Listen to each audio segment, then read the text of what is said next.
Welcome to Mahfil Urdu YouTube channel. Dear scholars, Mahfil Urdu YouTube channel पर हम आपका स्वागत करते हैं।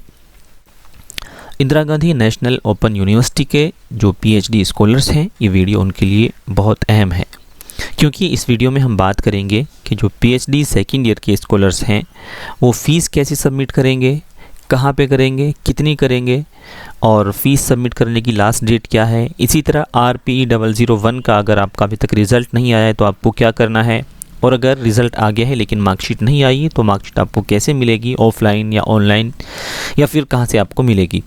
तो इन सभी चीज़ों पर हम तफसील से डिटेल में बात करेंगे। आइए, सबसे पहले आपको स्क्रीन पर शो कर रहा होगा, यहाँ पे एक लेटर है जो 9/5/2024 को इग्नू ने भेजा है। अब ये लेटर क्या है फ्रेंड्स, ये लेटर आपको आया होगा आपके एडमिशन होने के बाद, यानी कि जब तक आपने फ़ीस सबमिट नहीं की थी, ये कंफर्मेशन का लेटर आपको आया होगा कि आपका एडमिशन हो गया है, आप एलिजिबल हैं एडमिशन के लिए और आपको फ़ीस जमा करनी है। तो जब हम इसमें नीचे आते हैं तो यहाँ पे आपको फ़ीस का स्ट्रक्चर दिखाई दे रहा होगा, है ना। ये आपका कोर्स है पीएचडी और यहाँ पे 16,800 और प्लस 1,050 यानी कि 17,850 आपने फर्स्ट ईयर में फ़ीस सबमिट की होगी। तो सेकेंड ईयर में कितनी आपकी फ़ीस होगी? सेकेंड ईयर में आपकी फ़ीस होगी 8,400। कब आपको सबमिट करनी है? जून 2025, यानी कि हर साल आपको जून में ये वाली फ़ीस सबमिट करनी होती है। जब तक आपकी थीसिस सबमिट नहीं हो जाती तब तक एवरी ईयर आपको ये 8,400 रुपये फ़ीस सबमिट करनी होती है। अब देखिए, जब हमने ये वाली फ़ीस सबमिट कर दी थी तो कहाँ से की थी ये भी आपको बताएंगे।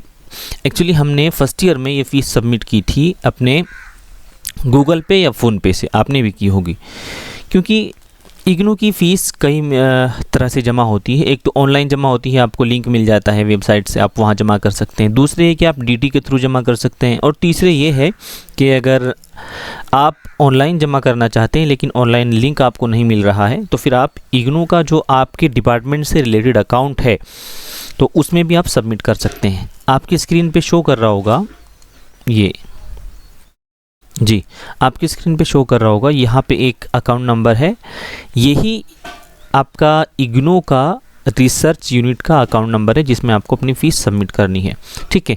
अच्छा, उसके बाद फिर एक लेटर और आपको आया होगा जिसको हम कंफर्मेशन लेटर कहते हैं। तो जैसे कि आप जानते हैं इग्नू में दो तरह से पीएचडी होती है, जो जॉब में होते हैं उनके लिए पार्ट टाइम और जो फ्रेश होते हैं उनके लिए रेगुलर, ठीक है। मान्यता दोनों की एक ही है। तो आपके सामने जो दिख रहा है ये फ़ीस स्लिप और कंफर्मेशन आया था हमें इग्नू से, और ये कब आया था, इसमें डेट वगैरह सारी चीज़ें मेंशन हैं। अब इससे आगे की बात हम यहाँ करते हैं। ये तो आपको पता लग ही गया होगा कि आपकी फ़ीस 8,400 है और आपको ऑनलाइन ही फ़ीस सबमिट करनी है। आप डीडी के थ्रू भी कर सकते हैं लेकिन ऑनलाइन ज़्यादा बेहतर रहेगा। आप अपने गूगल पे वगैरह से फ़ीस सबमिट कर सकते हैं, और कौन से अकाउंट में करेंगे वो हमने आपको दिखा दिया है। ये अकाउंट नंबर जो आपके सामने है इसमें आप कर सकते हैं, ठीक है। चलिए अब बात इस पे करते हैं कि क्या अब की बार कोई बदलाव हुआ है। तो आपके सामने जो इग्नू की वेबसाइट है रिसर्च यूनिट, आप इसको सर्च कीजिए। जैसे ही आप इग्नू की रिसर्च यूनिट वाली वेबसाइट पे जाएंगे तो यहाँ पे आपको एक नया पेज दिखाई देगा, और इस नए पेज में जो तीसरे नंबर पे है रिसर्च प्रोग्राम्स, जब आप इस पे आएंगे तो सबसे नीचे आएगा आपका fees structure for PhD programmes. जैसे ही आप इसको क्लिक करते हैं वैसे ही एक नया पेज आपके सामने खुल के आएगा। तो देखिए यहाँ पे भी इन्होंने जो पीएचडी की फ़ीस है आपकी वो वही है, यानी कि 17,850 फर्स्ट ईयर के लिए है, और उसके बाद 8,400 आपकी री रजिस्ट्रेशन की फ़ीस है, ठीक है। ये जून में आपकी सबमिट होनी है एवरी ईयर। इतना क्लियर हुआ तो अब आगे चलते हैं। अब अगर आपने अभी तक अपना स्कोर कार्ड नहीं देखा है तो कैसे आप उसको चेक कर सकते हैं। आपका जो RPE001 का कोर्स वर्क का आपका रिज़ल्ट है वो आया है कि नहीं आया, उसमें कितने आपके मार्क्स हैं, और आप क्वालिफाइड हैं या फिर अभी किसी में आपका बैक वगैरह आया है। तो आप सबसे पहले जाएंगे इग्नू की इस ग्रेड कार्ड वाली वेबसाइट पर। अब आपको ग्रेड कार्ड नहीं लिखना है बल्कि आपको लिखना है इग्नू एडमिशन स्टेटस, ठीक है। इस पे जैसे ही आप आएंगे तो नो योर एडमिशन स्टेटस यहाँ पे आप क्लिक करेंगे। यहाँ पे आप डालेंगे अपना इनरोलमेंट नंबर, जो भी आपका इनरोल नंबर होगा। जैसे मैं यहाँ पे डाल देता हूँ तो ये मैंने डाला। अब आप यहाँ से अपने कोर्स को चूज़ करेंगे। ये सारे कोर्सेज़ आपके पीएचडी के हैं जो आपको नीचे शो कर रहे हैं ना। चलिए, जैसे मैं आप अपना यहाँ पे डाल लेता हूँ और यहाँ पे आप कैप्चा डालेंगे। कैप्चा डाल के जैसे ही आप लॉगिन करते हैं तो आप अगले पेज में पहुँच जाते हैं। यहाँ पे अब जो पेज आपको शो कर रहा है, यहाँ पे आपकी सारी डिटेल आपको दिखाई देगी। जैसे आपका एडमिशन ईयर कौन सा है, ठीक है, आपका कब तक वैलिड है एडमिशन, और आपका एड्रेस वगैरह क्या है, वो सब चीज़ें आपको यहाँ पे शो करेंगी। जब आप नीचे आएंगे तो यहाँ पे आपको कई सारी चीज़ें दिखाई देंगी। जैसे यहाँ पे आपका ग्रेड कार्ड है, ठीक है, और यहाँ पे आपका असाइनमेंट सबमिशन स्टेटस है।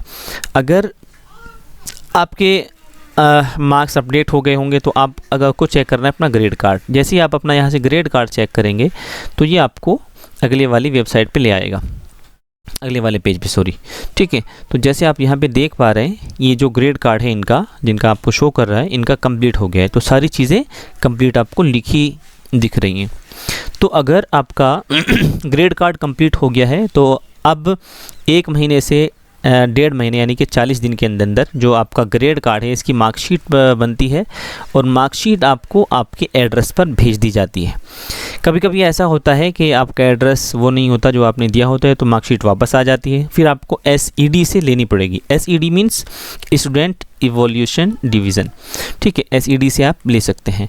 तो दोस्तों, अगर आप फेलोशिप वगैरह के लिए फॉर्म भरेंगे तो ये वाली मार्कशीट आपको लगाना यहाँ से ज़रूरी होगा, इसलिए आप इसको ज़रूर हासिल कर लीजिए। और भविष्य के लिए जब आप अपनी PhD वगैरह सबमिट करेंगे थीसिस, तो तब भी ये आपको लगानी पड़ेंगी। तो उम्मीद करते हैं आप समझ गए होंगे कि मार्कशीट वगैरह आपको कहाँ से मिलेगी और फ़ीस आपको कैसे सबमिट करनी है। तो 30 तारीख इसकी लास्ट डेट है। अगर आपने फ़ीस सबमिट नहीं की हो तो आप जल्दी से अपनी फ़ीस को सबमिट कर दीजिएगा, ठीक है। और अगर आपने अभी तक इस चैनल को सब्सक्राइब नहीं किया है तो प्लीज़ कर लीजिएगा।